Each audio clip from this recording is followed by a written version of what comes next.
Okay, we want to cover Chapter 6, Supply, Demand, and Government Policies. The prelude to this whole section on government policies was a presentation I gave you on Social Security. You know, sometimes the government interferes in marketplaces, and sometimes it does good things, and sometimes it does bad things. I want to read an article to you out of the Journal today, and you can be the judge whether this is a good thing, a bad thing, or simply ridiculous.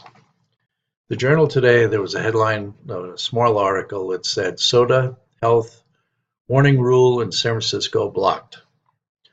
Apparently, San Francisco in 2015 passed an ordinance about sugar in drinks like soda and also athletic drinks, etc.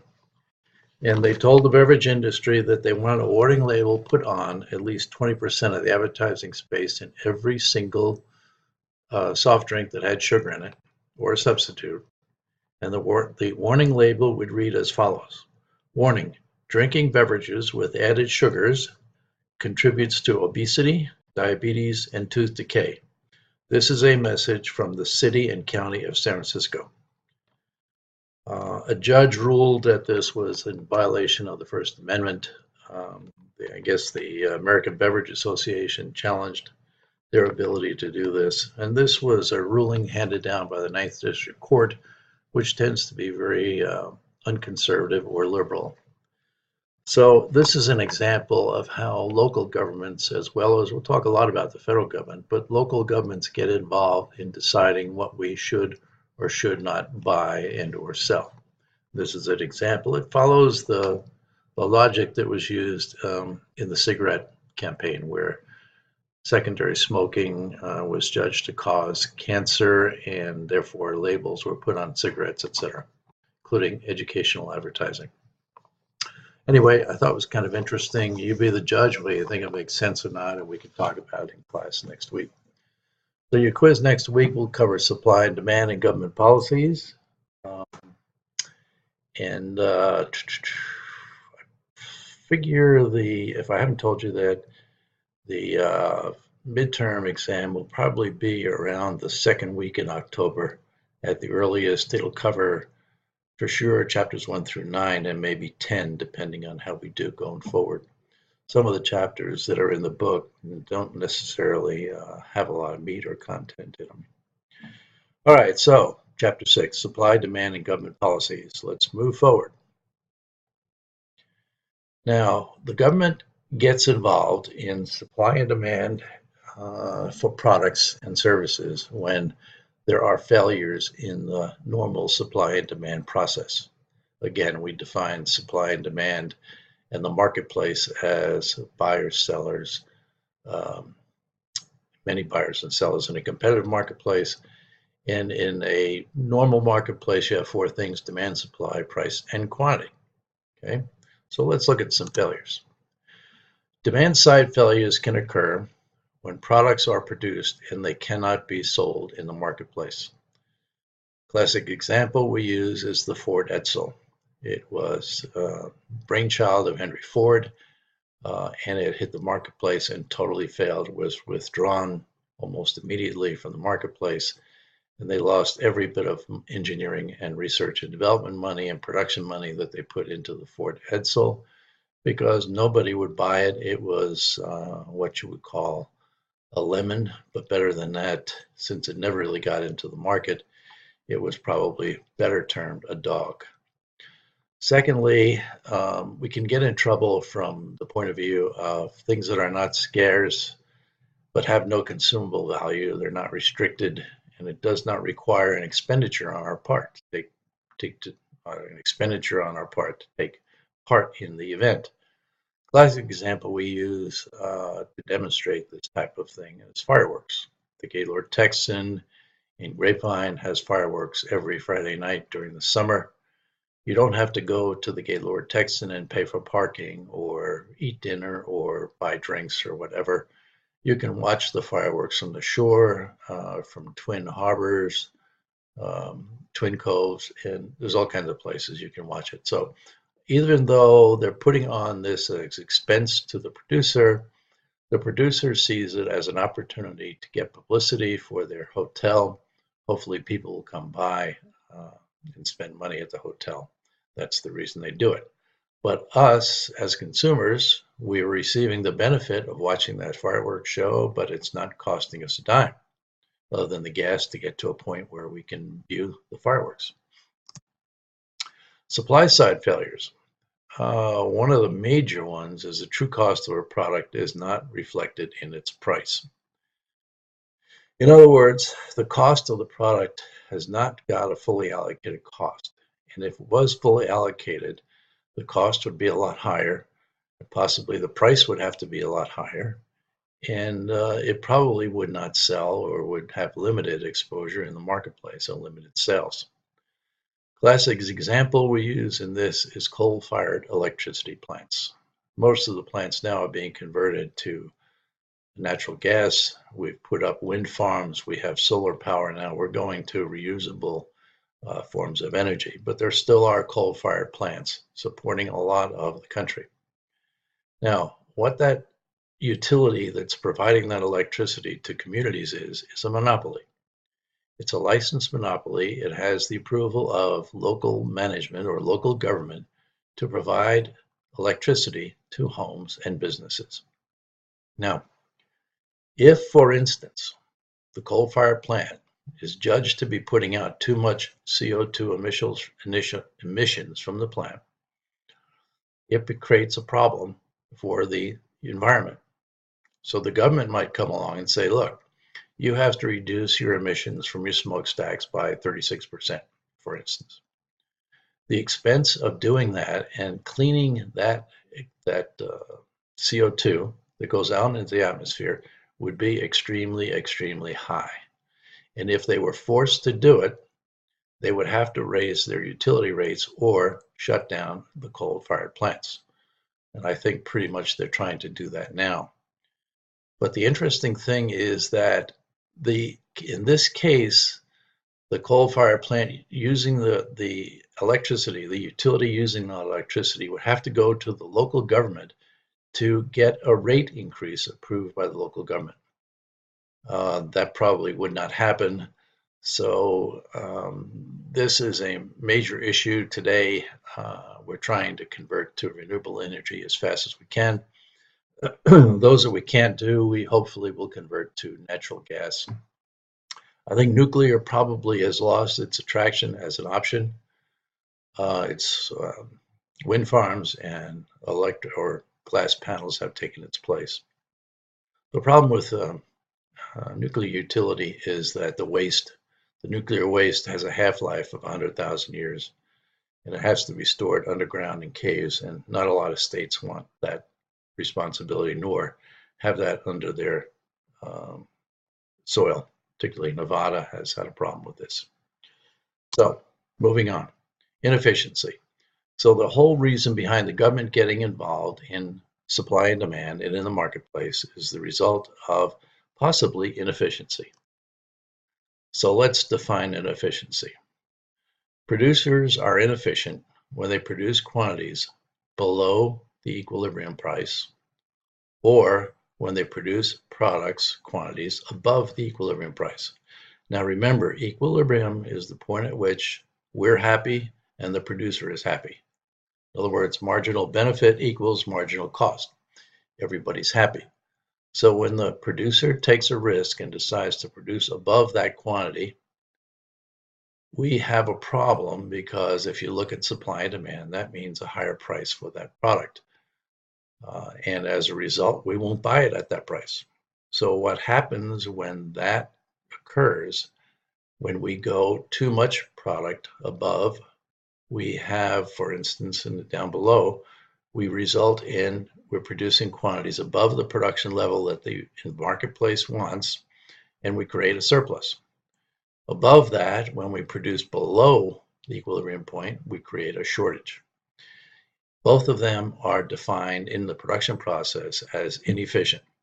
One, it results for the business firm in too much inventory, and the second, it results in not enough product in the marketplace and a scrambling for demand and forcing the price up. Neither one is a good solution. So, efficiency above or below equilibrium.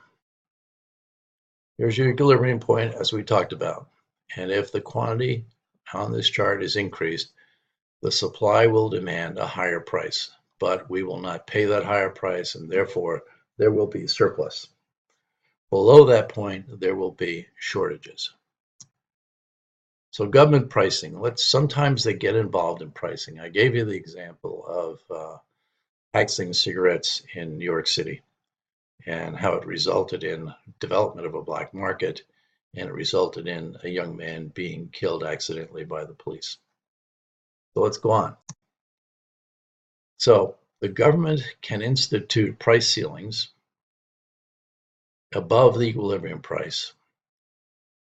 And the price ceiling that they implement is judged to be a requirement for the benefit of society.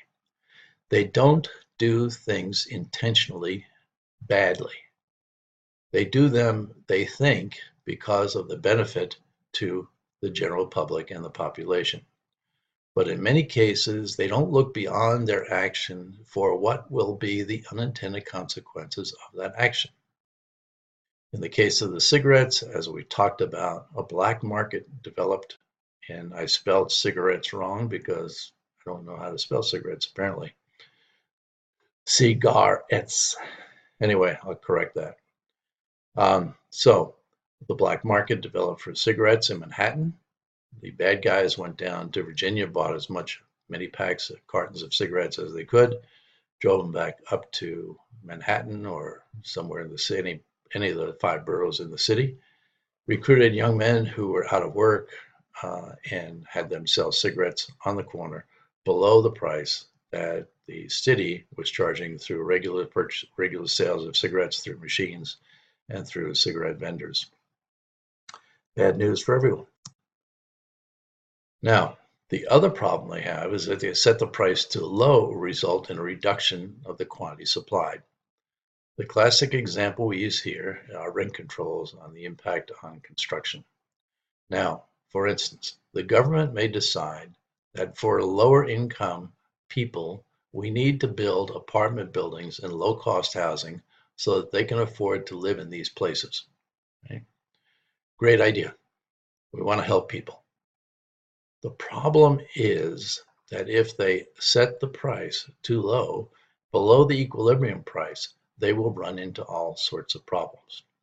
Number one would be builders will not want to build new construction and more units if they can't get a reasonable return on their investment.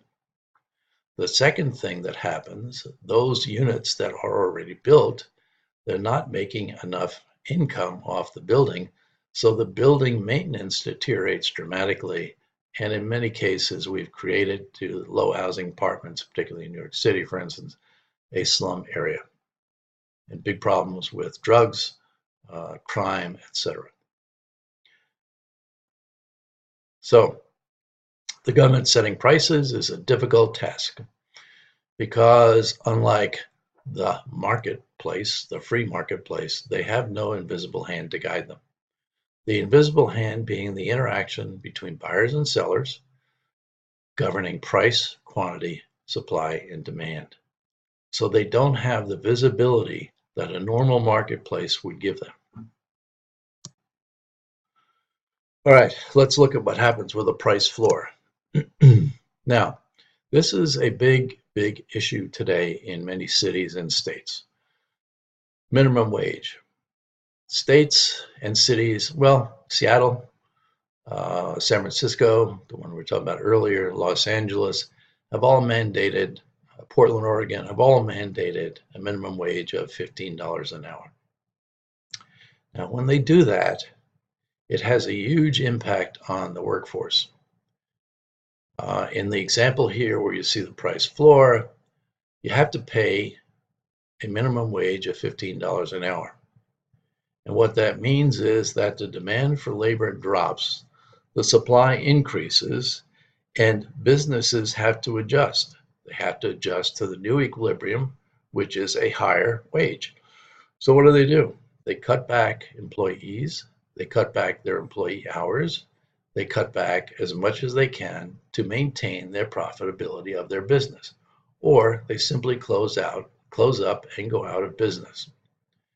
There's an example of some upscale restaurants, particularly in San Francisco, like steakhouses, lobster houses, places like that, adding some 3% to the check that you get when you go to pay, 3.8%, to cover this requirement to pay a $15 an hour minimum wage. Now, if you think about what we talked about in elasticity, and we compare that to the Cadillac versus the Ford, the Mercedes versus the Ford, a $2,000 change in price has little or no impact on a $100,000 Mercedes, but it has a huge impact on the $25,000 Ford Focus. Compare that and equate that to this. Let's assume, for instance, the high-end steakhouse,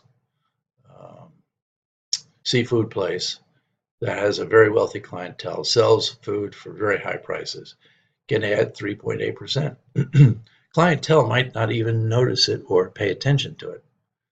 But put yourself back in the place of McDonald's, a McDonald's operator, a single person, an entrepreneur.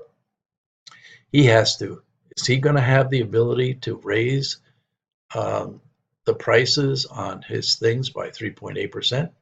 Is he going to be able to hand a bill to a client who's buying a hamburger, a Coke, and an order of fries, adding 3.8% to his bill? Probably not.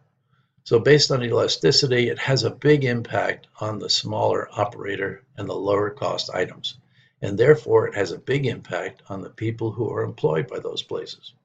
You guys, for instance. Minimum wage increases and teen employment. I found this chart in searching the web, and I thought I'd share it with you. There may be some things in this that aren't quite right, but we'll talk about that. So this is a chart that came out, and it tracks the changes in minimum wage with the changes in employment of teenagers between 16 and 19 years old with jobs. So the blue line is teenagers with jobs. The red line is what's happened to the minimum wage. And you can see on the right axis, that's the wage level. And it shows, which is probably accurate, we're at 7.25 minimum wage. And you'll notice when we start ratcheting up the minimum wage, the number of employees in the teenage in that 16 to 19 group started to drop tremendously because of the cost. So the employment level decreased. Now, there might be some things in here that maybe we should think about in terms of the data. Did the minimum wage really cause that to happen? The minimum wage increases really was the real cause of that effect. There's some conjecture, maybe only part of it, that maybe really there was not that significant a reduction in the workforce. Now, even if it's only partially correct, that's still bad news for that age group in terms of the ability to seek employment. And this has a major impact on young people in the inner city areas. All right, continuing with inefficiency. This is the other side of the coin. This is rent controls put on buildings, apartment buildings for low-income housing. We talked about this already. But if you'll see, the price ceiling is set below the optimum point. And let's say that a two-bedroom apartment should rent for $1,200. But the government comes along and says, no, we want low-income housing for our citizens, so you can only charge $1,000. The obvious result is the quantity that will be supplied will be reduced from the quantity at equilibrium to Q3. So builders will go less into development and building of low-cost housing. And as a result, the lower rents being charged, there will be a deterioration in the quality and the upkeep of the buildings. I think we spent enough time on that. All right, measuring inefficiency. The loss of efficiency, meaning it's inefficient, occurs under the following conditions. Underproduction. All right. Buyers and sellers, consumers, producers agree on a price that is above equilibrium on the demand curve and the quantity is below equilibrium on the supply curve. So as a result, we have underproduction or we have shortages that create and force prices up. We've seen this in spades with the recent shortage of gasoline at the pumps and how the price ran up as high as, well, I think probably consistently about $2.79, dropped down to $2.59, and I've seen now somewhere around $2.49. So it started to come down as supplies have increased. But this is a case of underproduction. Underproduction in this case was the result of Hurricane Irma and the impact it had on the Texas Gulf area. They had to shut down refineries, they had to shut down the pipelines. So no gasoline flowed from those refineries during Irma. Secondly, inefficiency is overproduction, where we produce too much. And as a result, we're producing above equilibrium and it doesn't get sold. It ends up in inventory. This can happen. Businesses make decisions all the time on what to produce and how much of it to produce. Assume they produce too much, it ends up in their inventory, and they'll either have to reduce the price, do some fire sales or anything to get the money or get the inventory sold and get the money for that inventory. It may make more sense for them to reduce the price and take a loss than have the inventory, which they've already expensed, sitting on their shipping docks and not going anywhere. So they'll cut their losses to reduce that overproduction.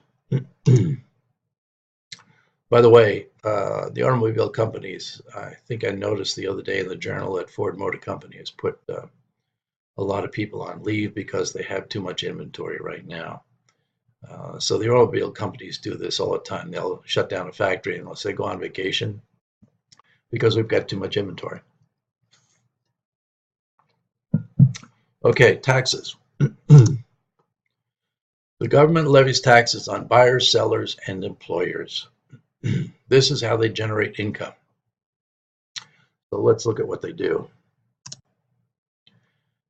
Taxes come from Washington, D.C., they come from states, and they come from local governments. Taxes come from Washington, D.C. primarily on income for businesses and income for individuals. They also levy taxes, what they call excise or sin taxes, on cigarettes, gasoline, etc. Now, state and local governments do the same thing, particularly the state. States will levy income taxes or levy taxes on income, just like Washington does. And they will also levy taxes called sales taxes or sin taxes as well, gasoline, cigarettes, etc. Local governments do the same thing. Local governments pretty much get their money from sales taxes. So that's why you see the proliferation of automobile industries or showrooms in places like Grapevine, Texas. The purpose being that they create huge benefits to local governments in terms of sales tax because it's a fixed percentage and the price per car is extremely high. It's a lot different than buying chocolate chip cookies in a grocery. This is a big expenditure of funds and gives local communities a lot of money. All right, so taxes, examples of taxes. Gasoline, federal and state taxes. Food and clothing, household purchases, state and local taxes. Tobacco, both federal and state. Alcohol, both federal and state. So these are examples of who taxes what, okay, and the rates for the taxes depend on what it is and also what state it's in. For instance, in California, the tax on gasoline is extremely high. The federal government puts a tax on it, and the state comes along and slaps a huge tax on it. We're fortunate here in Texas that the taxes on gasoline are very low, and we're very fortunate that we're close to the source of supply. All right, taxes on sellers. If you're selling a product, you may get taxed to sell it. Let's see how that works. Okay. Producer, seller is a supplier of products that the government may impose a tax on. And they may say, you have to pay us directly for this tax. So it's a tax on the seller, and the seller is required to pay that tax. For instance, when I worked at Burroughs in California, we got into a big lawsuit with the county. And the subject was the value of inventory and whether we should pay what they call property tax on it. In other words, a tax on inventory, a lot like you have taxes on your home. We went to court. We tried to get we wanted to value the inventory at our cost. The county government wanted to value it at the retail price. I don't remember exactly how that ended up, but I do know that I think they won. They usually do. All right, the results is a shift in the supply curve upward, thereby causing the price to develop that is above the point of equilibrium. So what we're saying here is that the tax on a product, if we're taxing the seller is going to raise the price that he's going to have to sell it at to cover those taxes. So taxes on the seller essentially go into the price the consumer pays, and as a result, sellers, producers pass the taxes on to the consumer. This is done on a regular basis. A lot of people in government think that we'll just take the money from the big corporations. They got lots of money. Okay, the big corporations find a way to increase the price, and the price increase of the taxes is passed along to the consumer. It's kind of a joke. All right, so the consumer is therefore to pay a higher price, and as I said, the tax has been passed on to the consumer. A lot of controversy about these taxes. When we get into a later chapter, we're going to talk about taxes, tax rate, income tax rate in the U.S. on corporations and individuals, and we'll spend some more time on this whole tax issue. So let's look at what that does. Here's an example of tax on sellers. There you see the demand curve, D1, and you see the equilibrium price is $3, and the tax levied, all right, causes the supply curve to go up, so that the tax is paid for by the buyer, not the seller. So the buyer pays $3.30. The seller has received $2.80, and the tax of 50 cents is paid to the government entity putting the tax on it. So the tax on sellers shifts the supply curve upward, and in effect, the tax, as we said, is passed on to the buyer. Okay? They don't pay the tax, we do, ultimately. All right, then there's taxes on buyers. We've all gone through this. You go to the grocery store, you select what you want to buy, you put it in your shopping cart, and you look at the prices on the shelf and you see my favorite chocolate chip cookies at $2 a box. Okay, and you say, okay, I'm going to buy 2. You go to checkout and you find out that it's going to cost you $4.25 for those 2 boxes because the local government has levied a tax on those goods and services. Now, I'm not sure in California there's no tax on food. I'm not sure how it's done here in Texas. I do know if you buy alcohol or cigarettes, I don't smoke, but I'm sure there's a tax levied on cigarettes. There's taxes on cars. There's taxes on services. They don't tax service in California. They tried to, but it was defeated. But here, for instance, around a golf, you have to pay tax on that service, where you don't in California. If you have your car oil changed, you have to pay tax on that oil change, and those are services. Okay. So taxes on buyers come in the form of sales tax on goods and services produced by the customer. These are excise taxes, and again, you get your receipt when you go through the register and you find out you paid more than you thought you were going to pay because of the tax. So the consumer selects the products that he wants to purchase. based on the published price. Now, the published price is the price on the shelf, but that shelf price does not include the tax. Someday, maybe they will go to that because, for instance, you don't really know what you're paying for a product if you haven't calculated the tax into it. And who knows, maybe someday we'll have a mandate come down that all grocery stores have to include the tax on the shelf price so that you know exactly what you're going to pay at the register. Kind of an interesting concept, something you can think about, play with in your mind. Okay, again, at checkout, you look at your receipt, and guess what? It's more than you thought it was going to be because the tax is added on top of the purchases. Okay. Everybody's experienced that. We pretty much know how it works. So what that does is it shifts the demand curve downward. In other words, let's look at the graph. A buyer's tax, where the seller's tax shifts the supply curve upward, higher price.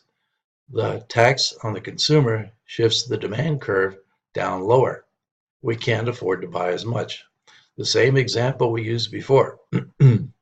In the case of this tax, $3 was the equilibrium price, $3.30 is paid by us, and $2.80 is the receipt to the supplier based on a tax of 50 cents.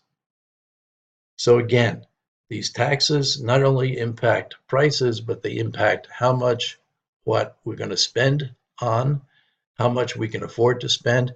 We may or may not do this consciously, but I really believe at some point in time, we've got to include those taxes when we look at prices. All right, then there's payroll taxes. You guys know this, you guys that have part-time jobs. Payroll tax is paid equally by the worker and the employer. Therefore, it's distributed equally to both parties. Now, unlike the sales tax that we just looked at on sellers and the tax on producers, the payroll tax is equal to both entities. So you, as the employee, pays in payroll taxes to FICA, F-I-C-A. You pay 6.24%, I believe it is. And the employer also pays 6.24%. And those monies are deposited quarterly in the Social Security Administration. Okay? There's other monies taken out of your paycheck. You may have money taken out for income taxes. You may have money taken out for a retirement plan. But when we talk about payroll taxes, we're pretty much talking about FICA, which is used to pay retirement benefits and also disability benefits. The U.S., the FICA tax is taken out of your payroll check. So you may get hired at, let's say, 7.25, but you may have $1.25 taken out so that your disposable income is only $6. So what we deal with in economics is not your income level of 7.25, the minimum wage, but we deal with your disposable income. What can you do with that income? What can you do with the $6? Do you spend it? Do you save it? Do you pay down your credit card? We're going to spend more time talking about disposable income. So the impact of the payroll tax is to drive the cost of labor above the equilibrium point, even though the burden of the tax is shared by both. Okay? So what we're saying here is that the equilibrium point in our example of 7.25 and $6 of take home, the equilibrium point may be the $6 plus 6.2%, okay, 6.24% for you. And then the equilibrium price may be $6 plus 6.24% for the employer. So look at payroll taxes. Here's what happens. Equilibrium price is the wage without tax. All right. Then the payroll tax comes in, and the tax, what we call a tax wedge, supply and demand, the tax wedge that's paid by us, and the tax and the wage the workers receive. So there the tax is split between both of us, both the supplier and the supplyee. So the firm and the labor we supply to the firm. So the payroll tax is shared equally by both, And it looks, the curves and the points look a little bit differently than, for instance, a sales tax. Okay, government's role and government's failure. Let's talk a little bit about that. Again, as I said in the beginning, sometimes governments make decisions for the benefit of all, which may or may not result in the benefit they intended. And very often what they find out is there are unintended consequences they haven't taken into consideration. So let's go through some of them. The problem the government has is, number one, no invisible hand. They have no price, quantity, demand, and supply to draw from. So they're really operating outside of what the market dictates. And they're trying to make decisions based on what they think is right. I don't think they deliberately cause pain or cost to people. I think they try to do things properly in the right manner for the benefit of the entire population. The other problem they have is their massive size and scope. Take the federal government, for instance. It's huge. 40% of the workforce in the US is employed by some form of government. So it takes a lot to get things done. And when things are done that aren't right, it's very difficult to undo them. Okay? Things are forced out that may or may not be to the benefit of the general population. There's a lot of speculation about ACA, Obamacare. They're trying to undo it now or fix it, and it's very difficult. When the government hands out money or benefits to people, it's extremely, if it turns out to be too expensive or incorrect, it's extremely difficult to take it back. You've heard you're changing it. You're going to put 10 million people out of no health insurance completely, and it becomes a very emotional issue. The thing we have to do as sophisticated members of society, educated members of society, is to separate the wheat from the chaff. What's the noise level? What's the politicians? What's the real issues? Drilling down into the real issues becomes extremely, extremely difficult because we are bombarded by the impact of what the right wants and the impact of what the left wants. Okay, so bureaucracy is part of the problem as well. As we mentioned, massive size and scope. 40% of U.S. workforce needs to be managed, all right? And it's a difficult, difficult job to do. Also, the need for paperwork and inflexibility. You've got a boss looking over your shoulder. God forbid you make a mistake. And what you have to do is make sure you cover the decisions and the actions that you take, that your boss is included, and that you have sufficient paperwork to justify what you did. And the problem with that system is that it stymies innovation, creativity, and it results in inflexibility. So you're going to do exactly what you're told. Classic example is the Army. Dig a hole, the hole's all dug, you're finished, come out the next day and fill it back in. All right. Okay. Secondly, next to last, information flow. Okay, how hard is it to get the information out to the people that need it when it has to go through all these levels of bureaucracy? It's extremely difficult. Just for instance, I've tried this a couple of times in a classroom. The person at one end of the room starts a rumor.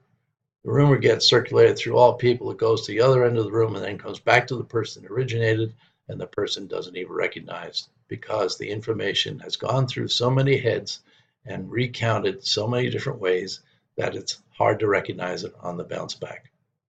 All right, and lastly, lack of accountability. This is a big one. There's been a lot of abuses that have come to light in the federal government. For instance, people at, I think, Housing and HEW or the Environmental Protection Agency, people using their computers during the day to watch pornography. Not good. All right. All of this sometimes results in what we call chronic budget deficits. And this is the result of the government being unable to manage their money. But that's almost too simple a statement, because what gets in the way of decisions and good, sound economic decisions is requirements to, let's say, get reelected. Okay. What people want to do too is they want to do the best things they can for all people in the society. And in many cases, that involves the government throwing money at it. There are a lot of classic examples of waste in the federal government, and I will go through some of them later on in the course. There's just too much being spent in these departments in the federal government, for instance. The way it works with the federal government is that a department manager, let's say, has a budget of $1 million for 2016. 2017 is coming up, and he's under budget going into the end of the year, which ends, I believe, in August, starts again in September. He's coming up to the end of the fiscal year for the government, and he hasn't spent all his money. So what does he do? He goes out and makes sure he spends it, all right? Because if he doesn't, let's say instead of $1 million, he spends $800,000. His increased budget for the next year was based on the $800,000. So they have to keep their numbers up into, in the case of the example I just gave you, to the $1 million, so that they don't get cut. They don't lose money in their budget in the next fiscal year. Now, a lot of businesses suffered from this problem, but they went to what's called zero-based budgeting, which means you, as a manager, you have to build your budget from the ground up. You can't start with last year's activity and just make an extension from that point. You have to build your budget from the ground up. I've often maintained that in the federal government, for instance, Washington, D.C., we could reduce the annual budget running about $450, $500 billion a year deficit.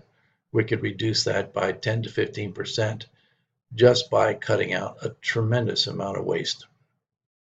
Okay, so government has to solve this problem eventually. I'm going to talk a little bit more about that. But their only options for the federal government is to raise taxes and reduce spending, or do both of those things. So sooner or later, we've got to address the problem.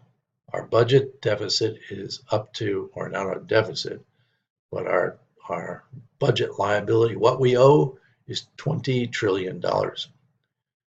And over $2 trillion of that is Social Security. So we're going to talk more about that in the course. All right, so budget deficits lead to inefficiency. The problem is there's always plenty of money available. The real problem is it's our money. It's our taxes. It's what we pay to the federal government in taxes. And we should demand and require that they spend that money efficiently. That if you look at the states in the US, the states are required, most of them with the possible exception of Maine, I think it is, have a budget amendment in their constitution that says you cannot exceed your budget in any fiscal year, which means it's called a balanced budget amendment, and it doesn't exist at the federal level, but it does exist at the state level with the possible exception of Maine. And what that means is that the government would be responsible for balancing the budget every year, just like you do, just like your folks do, just like most people have to. The government criteria should be exactly the same. Because if it isn't, we will end up what's called a debt crisis. And we may have one now, where we cannot pay the money we owed. Standard & Poor's downgraded the U.S. from AAA to AA+. Greece today has spent themselves into a lot of trouble. They seem to be getting out of it. Hopefully they will. So debt can get you into a lot of trouble. Just look at yourselves. You cannot just go buy stuff with credit cards because that credit card is going to have to be paid back. Just like us, we're going to have to pay this money back. The inefficiency is that we will have to give the government and buy government bonds, and we will not be able to invest in our own companies, our own civilian employees. We will not be able to use the money to develop technological advances. That's the sad part of having to have to pay back this debt. We're going to talk more about it. All right, the government's role in the economy. Let's talk about that. Their goal is to foster growth, which means increasing the gross domestic product, and to run the economy in such a way that they get as close to full employment of the population as possible. Now, realistically, full employment means it runs about 4 or 5% unemployed. And we'll talk about that later, but that unemployment level is called frictional unemployment. It's essentially people who have jobs but are not working because they're going on a vacation, they're in between jobs, they're taking a month off, etc. That's called normal or natural unemployment. So their goal is to foster economic growth. The second goal is to control inflation so that a reasonable level of inflation is maintained without damaging purchasing power. And what do we mean by that? If we can control inflation, and the Federal Reserve has a goal of 2 to 3% inflation per year, then the value or the purchasing power of our money will not deteriorate very quickly. We've used the example of, let's say, a 2% inflation rate. If you put a dollar bill under your mattress on January 1st and your inflation rate is 2%, you take that dollar bill out on December 31st of the same year, that dollar bill will only buy 98 cents worth of purchasing power. So inflation, to be controlled, is important. We can't have 10%, 20%, 30% inflation. All you have to do is look at today Venezuela and see what's happening there. Their currency is essentially worthless. The federal government, this is the actions they have to take. So if they've got inflation, they have to tame that inflation or reduce it. And the way they do that is by raising taxes, and they stop spending. Those two things result in less money in the hands of the spending public. And therefore, they cannot force up prices because we're going to reduce the amount of money available for purchases. In times of unemployment, decrease the taxes and increase spending. Get more and more people back to work. Put more money into the economy and hopefully start growth going again without inflation. So the federal government, Washington, D.C., is tasked with these two things that they have to do. This is their responsibility. Then you look at the Federal Reserve. The Federal Reserve is our central bank. They are the ones that manage the money. They are the ones that are concerned about investment. They are the ones concerned about the debt. So their role, again, in times of inflation, the Federal Reserve decreases the money supply. Now, how do they do that? They do that by raising their Federal Reserve interest rate. It's currently very low. It's about at 0.75. It's been as high as 5, 10, 15%. But for right now, it's very, very low. And the reason is we're coming out of the recession and they want to keep money available. The low rate of interest. Now, and we'll go into this further. The banks that lend money to you and I, okay, use the Federal Reserve interest rate as a basis for determining what rate they're going to lend at. And that rate is always 3% higher than the Fed funds rate. So if the Fed funds rate is 0.75%, which it is today, then the prime rate in the marketplace, the civilian marketplace, is 3.75. Now, very few people can actually borrow at 3.75. Maybe the Donald can. I can't. Bank would probably charge me 2 points over prime. All right. So what they do is they use that rate to determine what rate they're going to lend at. And that 3% difference is what they've calculated to cover their overhead, their cost of employees, their cost of buildings, etc. Now, in times of unemployment, the Federal Reserve should increase the money supply. So how do they do that? All right. They raise the inflation, they decrease the money supply. With unemployment, they increase the money supply. They drop the interest rate, just like they have for this recession. The interest rate, I'll show you a chart of interest rates and how they fluctuated over time. In times of recession, they tend to reduce the rate. Times of inflation, they increase the rate. So during the Great Recession, the federal government failed in its role, and I will go through how that happened and why it happened later on in the course. Actually, let me just tell you what happened. In the middle of the recession, the federal government, the Federal Reserve, was in the process of keeping the money supply high by keeping a low interest rate and buying bonds on the market to produce or put money into the economy.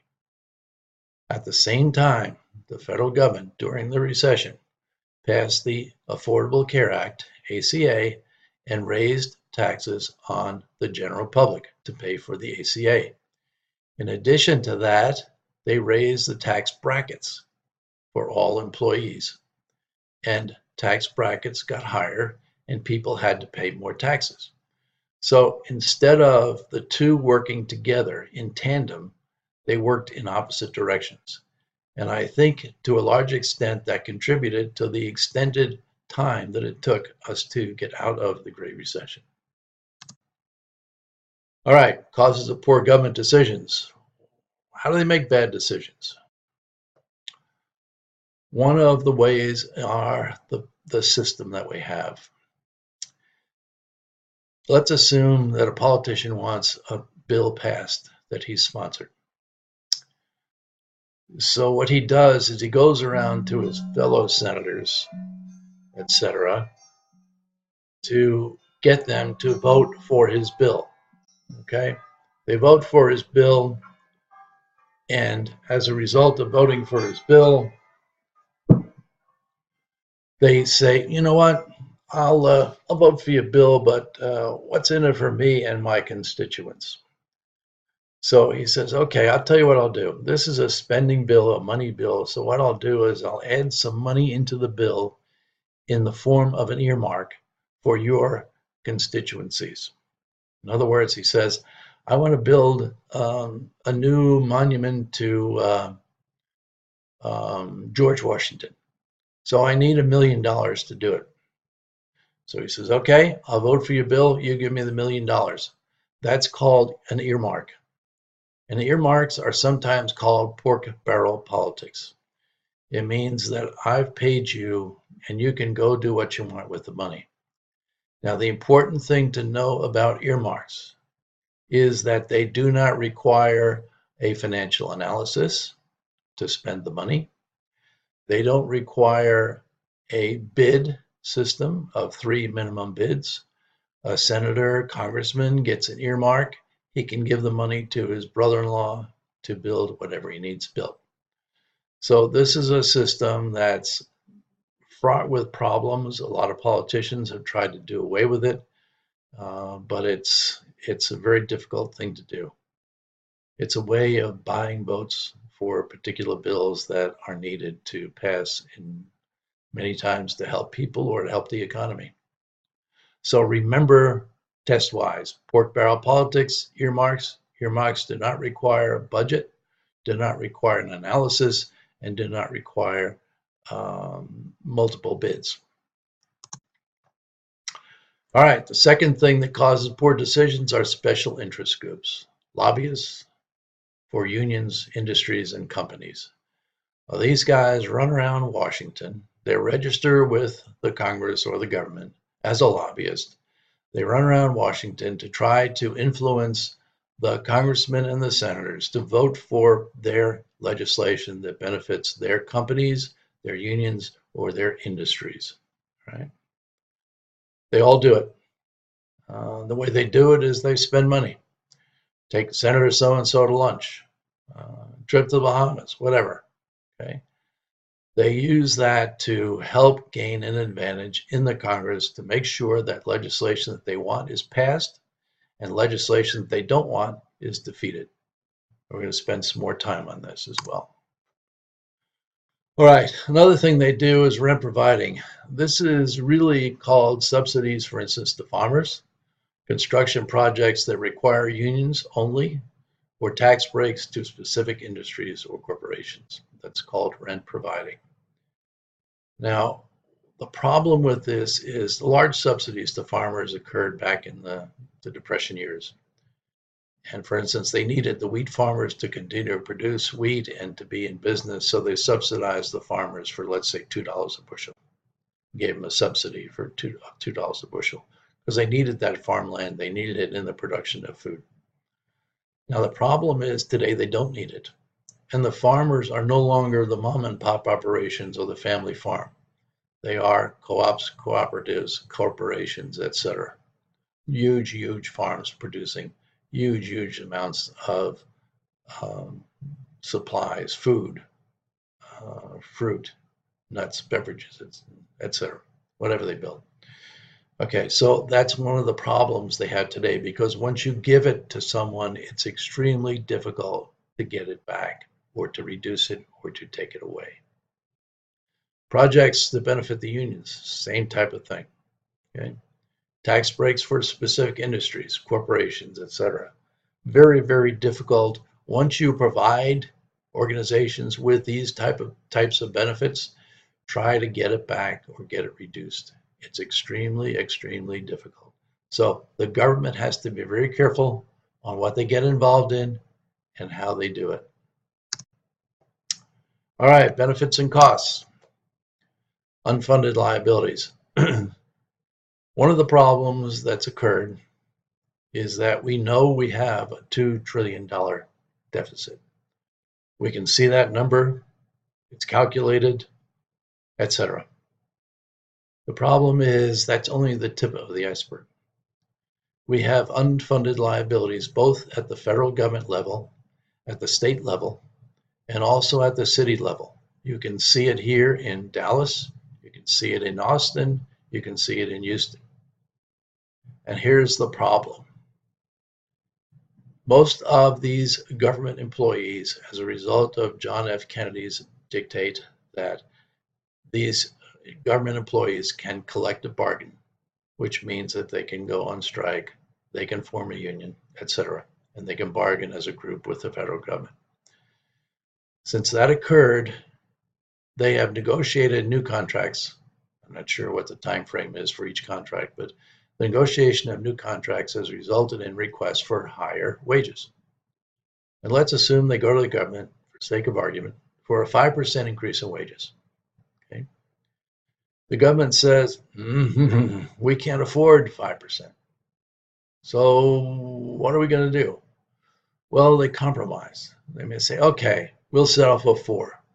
All right, we'll give you a 4, but here's how it's going to work. We're going to give you a 2% increase in your income, but we're going to put 2% increase in your retirement and into your benefits when you retire. In other words, they've kicked part of the can down the road and they've dodged a bullet. The union's happy and everybody goes back to work. The problem is currently we are running deficits and therefore these unfunded liabilities are not provided for. Now, the key question here is, are the tax revenues too low or are the operating costs too high? So we're running deficits because we're not funding our current operating costs. Tax revenues are less than expenditures. So we issue a bond and we say, okay, you people, buy our bond. Now, a bond is nothing more than a loan. The government gives you a piece of paper that says, I owe you $1,000. And in 10 years, let's say on the face of the bond, or 5 years, whatever it is, I'll pay you back that $1,000. But as we go through from now to the end of maturity of that bond, I will also pay you interest on that bond. Right? So a bond is a bond, but it's also really a loan. We're loaning money to the federal government, we're loaning money to the corporations that we buy a bond from, etc. Now, as I said, most states are required to operate their annual budgets at zero deficit. The federal government is now at 17 trillion. This is old. It's now at 20 trillion. The debt is growing. It's hard to keep up with it. But the problem is the federal government has no balanced budget amendment. So the deficit is continuing to grow because we're spending more than we're taking in. All right, we'll start on chapter 7 next week. Your test will be on chapter 6. And I'll send this out to you shortly as soon as it's recorded. So guys, have a good weekend and I'll see you next week.